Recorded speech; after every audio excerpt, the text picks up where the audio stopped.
ওরে, আমার গাছে প্রতিদিন এত আপেল ধরে, এই আপেল বিক্রি করেই আমি একদিন বড়লোক হয়ে যাব। আমার আপেল গাছ থেকে রোজ রোজ আপেল কোথায় চলে যাচ্ছে? নিশ্চয়ই কেউ চুরি করছে। এখান থেকে লুকিয়ে লুকিয়ে দেখতে হবে কে আমার আপেল চুরি করে নিয়ে আজকে। ওই চোরকে আজ হাতে নাতে ধরবো। আশেপাশে কেউ নেই তো? এই সুযোগে আপেলগুলো নিয়ে দৌড়ে পালিয়ে যাই।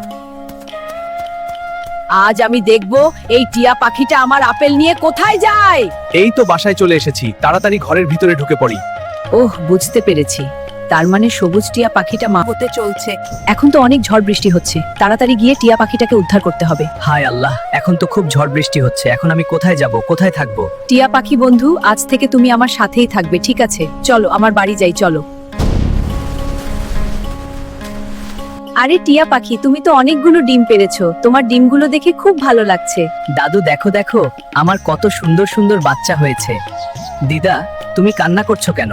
সবাই আমাদের ভিডিও দেখে, কিন্তু অনেকেই লাইক সাবস্ক্রাইব করে না।